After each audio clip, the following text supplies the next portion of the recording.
a parar esa guita?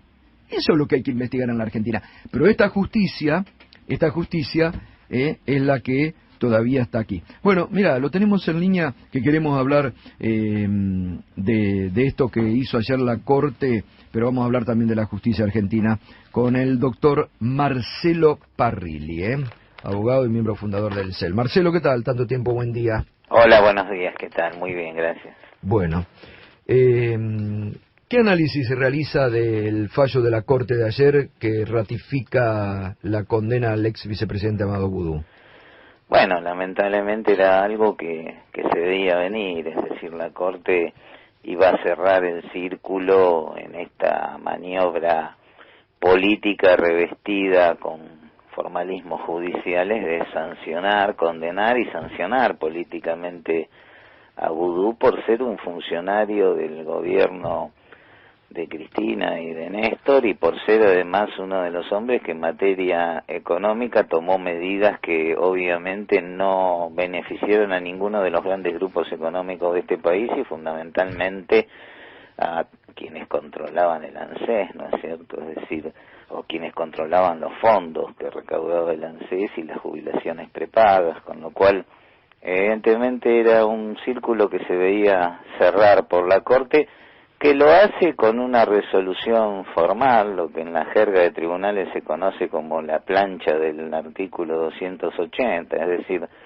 la Corte, que entre otras cosas es el único tribunal del país, más allá de ser el Supremo Tribunal, que no tiene plazo para resolver, puede tener un caso a estudio, digamos, entre comillas, durante años, y después te lo rechazan en 8 o 9 renglones, diciéndote que no hay suficiente agravio federal para tratar el caso. Esa resolución, que termina expresada en 8 o 9 renglones, es el resultado de una larga serie de consideraciones políticas, ¿no? Que en este caso, bueno, ya las podíamos dar por anticipadas, ¿no? Uh-huh.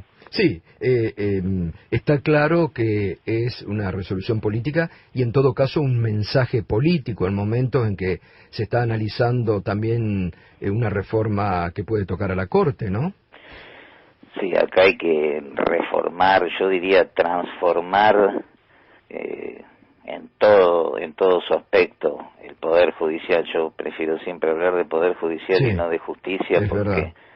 La justicia es algo bastante distinto a esto, más allá de los conceptos que tengamos de justicia, pero evidentemente ha habido varios mensajes. El otro día, cuando Casación convalida la aplicación de la ley del arrepentido, ¿no es cierto?, con una maniobra realmente escandalosa, también fue otro mensaje, y básicamente porque no ha habido ningún cambio, es decir, son las mismas personas con la misma ideología, no es que esta gente se haya hecho macrista, en la ideología del macrismo, en una representación quizá la más burda, la más torpe, de lo que los sectores de derecha y dominante han pensado siempre en la Argentina, y el Poder Judicial es el garante de última instancia de la propiedad privada de los grandes grupos económicos, ¿no?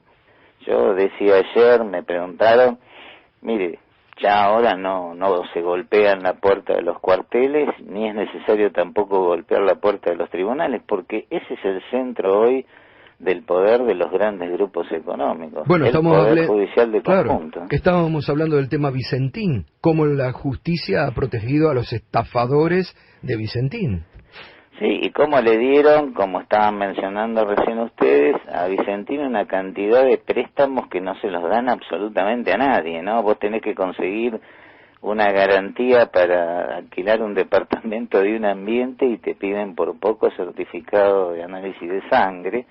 Y acá, bueno, Macri, por supuesto, avalaba eso, los préstamos salían y el círculo se cierra porque en el Poder Judicial, como tantas veces ha ocurrido, está el mismo poder, ¿no? Acá el Poder Judicial es el que tiene la deuda más grande histórica con el pueblo argentino, fue uno de los grandes responsables del sistema de terrorismo de Estado, que rechazando decenas de miles de habeas corpus nos pretendía hacer creer que los desaparecidos estaban en Europa. Uh-huh. Eso prácticamente no se investigó y mucho menos se sancionó, gato, es decir, sin la participación necesaria del Poder Judicial, el sistema de terrorismo de Estado no hubiera funcionado. Bueno, si fueron capaces de hacer eso, por supuesto son mucho más capaces de tomar estas medidas, que las pueden disfrazar más de medidas democráticas, republicanas y hasta ajustadas a derecho, todo esto entre comillas, el derecho que por supuesto solamente les conviene a ellos, ¿no? Sí, sí, totalmente, totalmente. Bueno, Marcelo, gracias como siempre por su opinión, le mando un abrazo. Un abrazo grande para todos, buenos días. Buenos días. Marcelo Parrilli, el doctor Marcelo Parrilli, opinando sobre este fallo de la Corte y la necesidad de una reforma judicial profunda. Ya, el proyecto, recordemos, de reforma judicial, que fue bastante dormido en la Cámara de Diputados, va a estar en extraordinarias, es decir que seguramente va a quedar sancionado durante el mes de enero o febrero. Las extraordinarias van a durar creo hasta el 11 de febrero y bueno, ahí también habrá que ver cómo juegan los distintos poderes y el lobby que hagan sobre algunos diputados. 7:15. ¿Cómo le va, señor Silvestre? ¿Me va a dar la bomba ahora o esperamos? Cuando usted me dé pista.